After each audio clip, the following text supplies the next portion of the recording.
And action! Magandang umaga, East Asia! Magandang tanghali, classmate!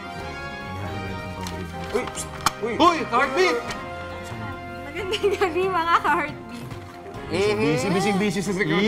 Easy. Tawagin ko muna yung magulang. Ito po ang programa para sa mga mangmang, ignorante at mapanghusgang lipunan ng social media na hindi nagbabasa ng dyaryo at naghahanap ng separation of Welcome sa number wala one nasabi news of rice and pork.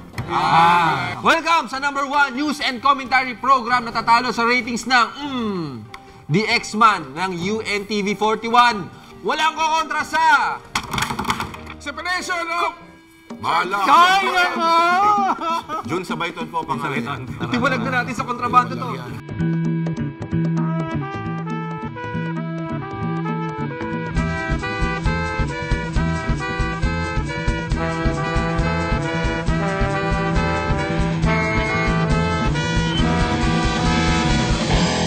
Sa ulo ng mga namamaga at nagnanang ng balita. Lasing, hinabol ng saksak ang pumaporma sa crush niyang kumare. Lalaki, ginulpi ng mga batang hamog. Hey, Narolanto Luna, may bisita sa atin mula sa kabilang buhay. Sa palakasan, mga NBA stars nagdatingan sa bansa. At sa komentaryong kupal, matapang na himay ng ating security and counter-terrorism expert. Ang issue tungkol sa... Ay, Naku! Easy! Hirap yan! Basta panoorin nyo na lang mamaya. Mabala sa may crush. Umiwas sa espiritu ng alak.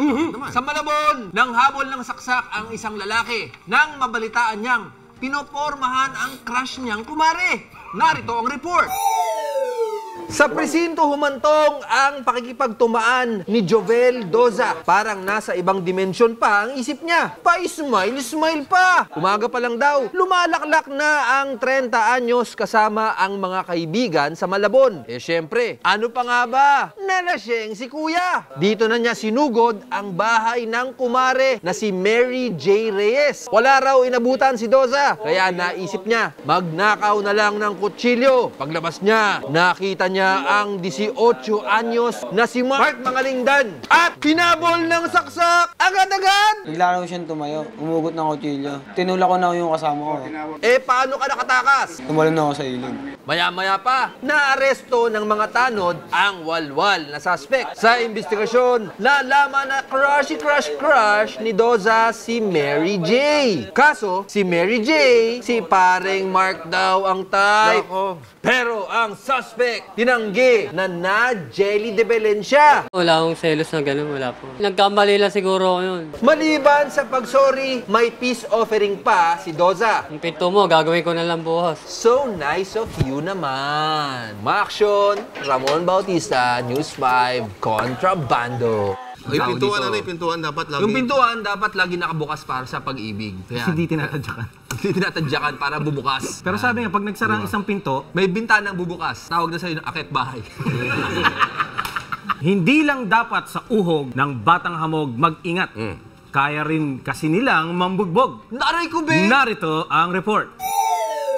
Where you at? Barangay Kulyat. Nagkaroon ng biglang komosyon sa nasabing barangay matapos makatanggap ng reklamo ang mga barangay tanod. Isang grupo raw ng mga batang hamog ang binugbog at ninakawan ang lalaking ito. Kwento ng 21 anyos na biktima na si John Andoy, pauwi na siya kasama ang 4 na kabataang kaibigan. Kaso, bigla silang sinundan ng grupo ng umano'y batang hamog. Nung nandito na po kami sa may bandang palengke, nakahabol po sila sa amin. Dito na raw siya pinagtulungang jombagin ng mga bata. Masakit ba ang bukol mo, tol? Na ano ako na po ng yelo kanina pa po. Mabuti na lang hindi nasaktan ang mga kasama niyang chikiting. Ninakaw din kay John ang halos 1,000 piso. Sabi nga, ang kabataan ang pag-asa ng bayan. Sinubukang hanapin ng mga tanod ang mga batang hamog pero walay na silang nakita. Ika nga ng mga cool na kabataan, epic fail. Wala itong kinalaman sa balita pero ipapakita na rin natin ang matinik na hairdo ng lalaking ito.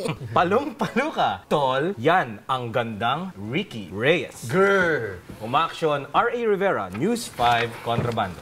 Ano yung mga batang hamog ba? Pag tumanda, taong grasa. Ganun ba yun? Mamang hamog. Walang mamang hamog, di ba? Batang hamog. Kasi bata pa sila. Yung mga batang hamog, yan yung dinadala sa DSWD. Street children yun eh. Dinadala? Oo. Anong pinagkaiba ng batang hamog sa street children? Yung batang hamog, may masamang gagawin habang nasa daan ka. Yun yung mga nananakit. Yung mga street children, hihingi lang ng palimos. Ganun. Oo. Galing mo talaga, Professor Bautista. Galing. Yung mga batang hamog, hindi yan nagtatanong. Yung mga street children, nagtatanong yan. Na? Ano po ba yung sangkap ng... ano po ba yung sangkap ng... Eto, ang pagluluto ng... Na ano? Ano? Sabihin mo! Dinuguan. Simulan na natin ang pagpapashower ng Forever. Arangkada na ang pambansang B para sa ulat panahon. Pasok, Binibining Bea Benedicto.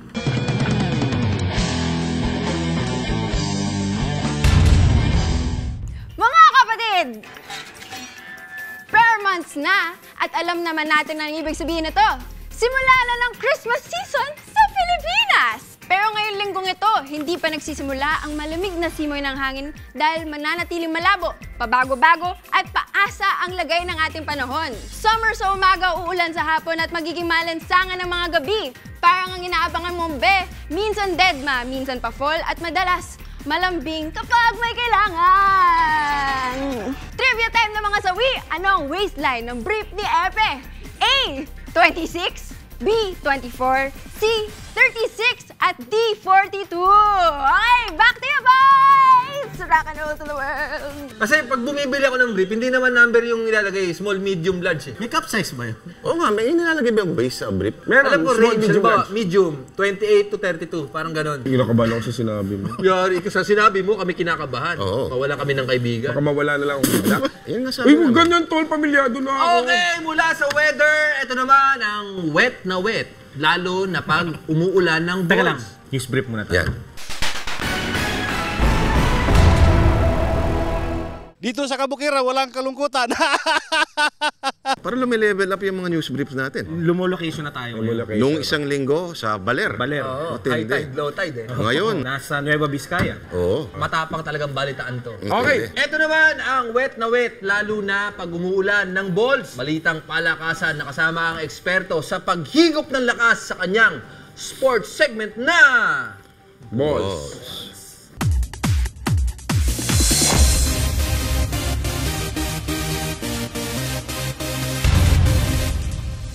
Na-miss nyo na ba ako? Isang linggo na naman kayo nang hulila sa beauty ko, no? Anyway, swerte talaga ng Pinoy basketball fans. Sunod-sunod ang pagdating dito ng NBA stars. Una, walang iba kundi si LeBron James ang bumisita. Second time na ni The King sa bansa. King size rin kaya ang laki ng ano niya? Sunod naman si Papa Ricky Rubio ang dumating. Ang cute-cute niya, diba? Para mapamangkin ko lang, lagi kong pinapahiran ng Omega sa singit. Next naman na bumisita ang may lahing Pinoy na si Jordan Clarkson. Second time na rin niya dito. Gusto ko siyang i-hostage para hindi na umalis. But wait, there's more. Sunod na naman dumating sina Danny Green at Kenneth Pared. Pwede kaming mag-threesome sa basketball court. Sana tuloy-tuloy ang bisita ng NBA players. The more, the merrier. Pero eto ang chismis ha. Tuwing may mga NBA players dito sa bansa, may mga girl laro raw na mula sa showbiz na laging lumalandi sa kanila. At take note ha. Ayon sa aking bubuet, mga sikat na celebrity pa sila. Kapag nalaman ko kung sino, sasampalin ko. Kaya back to you, boys. Put a little more, araw-araw na lang traffic. Pero imbis na magmura, iba ang trip ng isang model sa kalsada. At sa edisyong ito, makakasama siya ni Hipag Bea sa kanyang segment na may title na to mga tol ha. Sa wakas ha. Yan ang 5 tanong, 5 sigot. Pasok, Hipag Bea. Hello po! Kasama ko ngayon si Miss Johnny Alipon para sa 5 tanong, 5 sagot! Okay, ang unang tanong. Anong feeling na maging sobrang viral ngayon, girl? Medyo nakakahiya, pero ang saya. Sarap ng feeling. Nice! So, second question. Bakit mo naman naisip na sumayaw sa gitna ng kalsada? Di ba nakakatakot yun? Nakakatakot, pero sobrang stress ko at sobrang galit ko talaga sa traffic. Inilabas ko sa labas ng kotse at sumayaw talaga ako. Okay, so number 3. Anong tingin mo ang dahilan para sa traffic natin dito? 1, sa sobrang dami ng kotse na dito sa Pilipinas. At 2, dahil kulang tayo sa disiplina, lalo na sa mga drivers, lalo na sa mga buses at mga jeepney na nakakadagdag lalo Umayos sa traffic. kayo.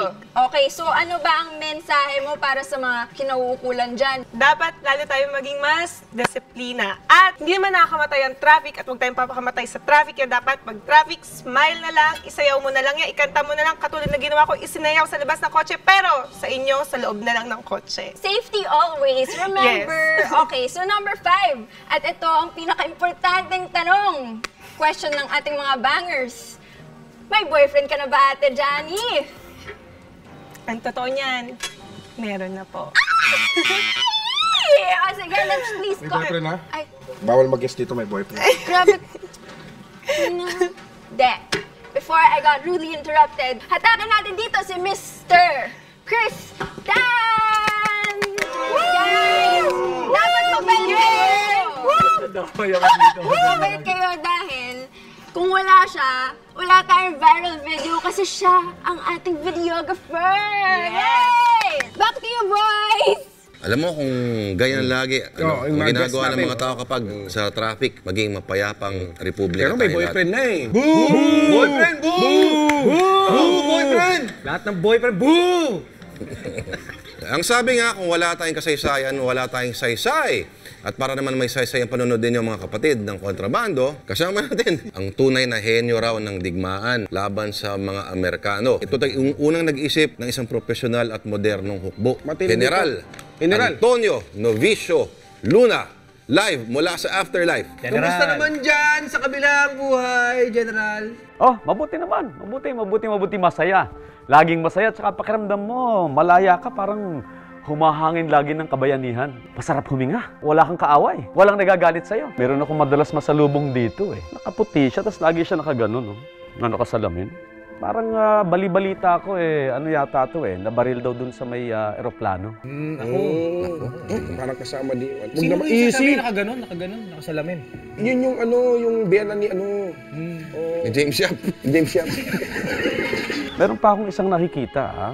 Meron siyang laging props na ganyan, na itak. Tapos parang sigaw siya ng sigaw na ganyan. General, ano po ang mensahe niyo para sa mga kabataang Pilipino ngayon?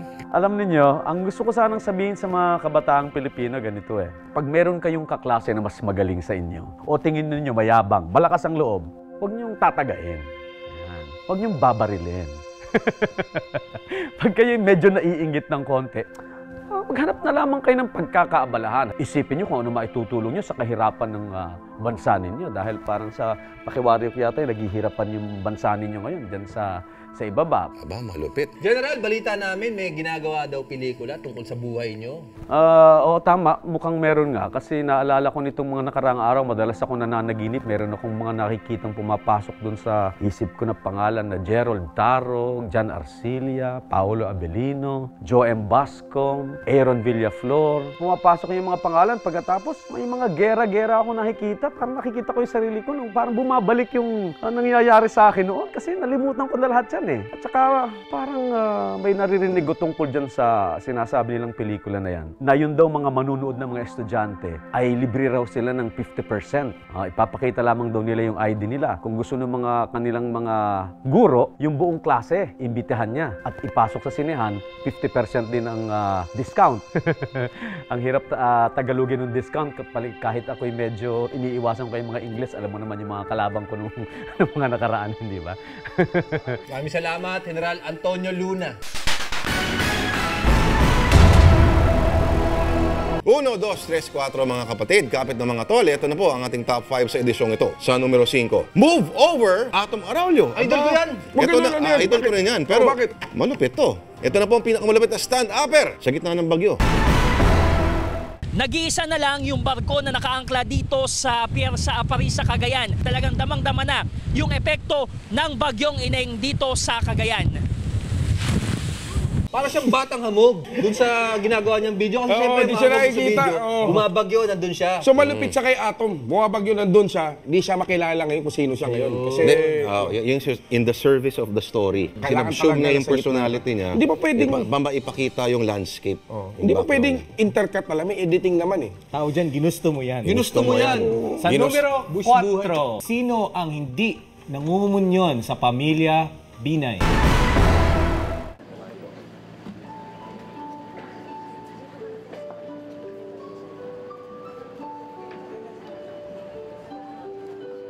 Easy! Paano kung ano? Nagsimba na siya nauna. Oo. O hindi siya nakapag-kumpisal. Baka hindi lang na video, hindi lang natin napapanood yung full clip. May full clip, Tsaka minsan, hindi ako nag-communion pag nagkasala kasi hindi ako nakapag-kumpisal. Ang tagal na nun. Tagal lang. Wala magkasala kaya. Pero tama ka, Ginoong Ramon Bautista, no? Malay mo, nauna na siya nagsimba, kaya hindi siya baka di natin alam, lingid sa ating kalaman, iba na yung pananampalataya niya. So, mag-husga lang ganyan. Sa numero 3, ano naman kaya ang sagot ni Binay sa mga reporter na nangungulit sa kanya kung may running mate na siya?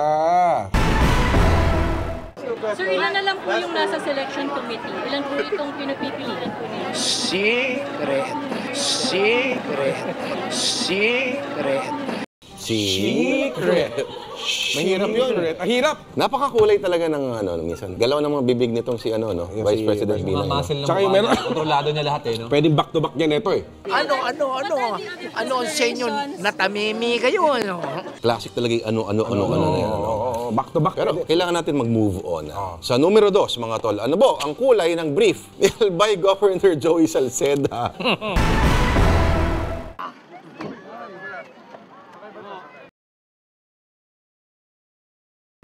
Kasa pa. Tayo na pag mag-usap dyan, ayoko ng... Oo, magandang albay. Gusto ko ba bumalik dyan? Ayoko na madagdagan yung mga ko. Wala ko nakita. Wala ko nakita. Baka naman naka-tights. At ano muna sa ating top 5 sa edisyong ito ay, bakit ka pa bibili ng mahal na ticket sa concert ni Madonna kung libre mo namang mapapanood? That's what friends are for. In good times and bad times, I'll be on your side forevermore. That's what friends are for. Endorser na rin pala ngayon si Chocolate.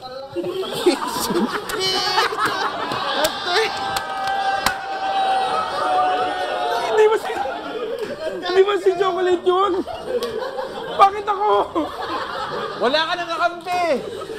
Tinala mo pareho! Yari ka sa Department of Justice. Una. Makati. Yari ka sa Makati. Hindi. I-edit natin yung mayayari na ako dyan. Baka mawala na lang ako bigla. Baka meron na lang riding in tandem dyan. Magiging batang hamog ka. Ulitin natin. Hindi, okay na yan. Maganda yun. Good take. Pero grabe boses si Secretary de Lima, no? Si Secretary de Lima pala yun. Ganda. Oo, parang hindi. Parang Minion Street. Binabati ko si Secretary de Lima. Ano kaya ang reaksyon ni Secretary Mar sa birit ni Ma'am de Lima?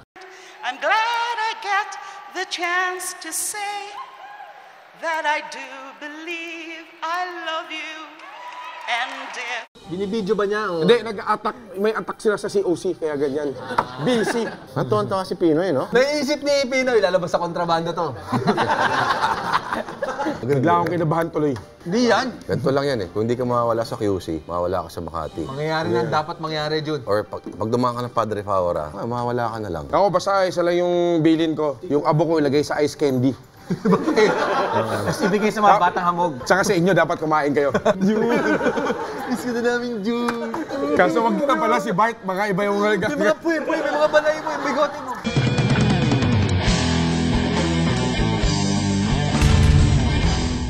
Ako po, si Neroso Kupal, full-time sikyo, part-time komentarista. Tama ang dinig nyo, Kupal ang pangalan ko. Sa mga kapatid nating membro ng ma-influensyang Iglesia ni Cristo.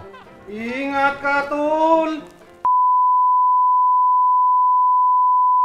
Ako po, si Neroso Kupal. Oo, Kupal ang pangalan ko. Iba talaga yan, traffic sa EDSA. Sobra. Tapos may gusto pang proposal na odd-even scheme. Payo ko lang, pag-isipan po natin ito ng mabuti. Ano nangyari? Ba't bigla naging color bars? Naging color bars na lang. Akala ko ba? Ano nangyari sa'yo? Yan ang pinakamatapang natin. Pinutol ng kabila ba to? Hanggang dito ba may pinoprotektahan ba to? Tong stasyon Alam na nyo, to? tama na yan. Easy na yan. Maging matapang na tayo. Ang tunay talaga namin nararamdaman tungkol dyan. Sige, ito na. Sabi mo, June!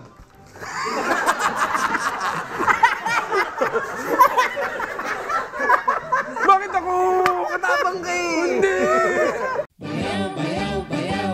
While all citizens have the right to be heard and to peaceful assembly, the exercise of these rights cannot impinge on the rights of others or cause inconvenience. Ang mga tao na yan, ang dinidepensahan nila ay ang kanilang paniniwala. Nirerespeto yan at kailangan pangalagaan ang kanilang karapatan. We cannot fault them for resorting to mass action to protect the independence of their church from a clear act of harassment and interference from administration. Ayos ba? Ganda ba? Ganda. Makeup. Tingin nyo ba, i-endorso na nila ako, Bart? Oh. Pang black voting. Pang black, ilang milyon din kaya yung dagdag sa boto ko, no? Ayos. Take 2 tayo, take 2. Baka mas maganda. Ikaw, anong nais mo? Bago tayo mamaalam, tawagin natin si Bea at si Johnny. Ayan. Standing ovation. Miss Johnny, pwede mo bang ulitin yung ginawa mo doon sa viral video na sumayaw ka sa traffic? Pero meron tayong pambato. Kasabayan ka namin dito si Hepe. Pasok, Hepe! Hepe! Okay. Music, Mamela! Music, please! Laksa mo. Yan, internet traffic to. Yan. Thank you, Johnny. Salamat. That's our friends are for. At yan na naman ang isang edisyon ng mga namamaga at nagnananang balitaan. Ito ang programa para sa mga mangmang, utak biya na mga mapanghusgang lipunan ng social media na hindi nagbabasa ng dyaryo at kumakanta ng Keep Smiling. Sa ngalan ni Lord Rivera, R.A. Rivera, June Sabayton, cute na Bea, Bart at si Kupal, ako si Ramon Bautista. Walang kontra sa... Kontrabando! Keep shining! Last episode na talaga to. Ice candy na tayo next week. Ice candy!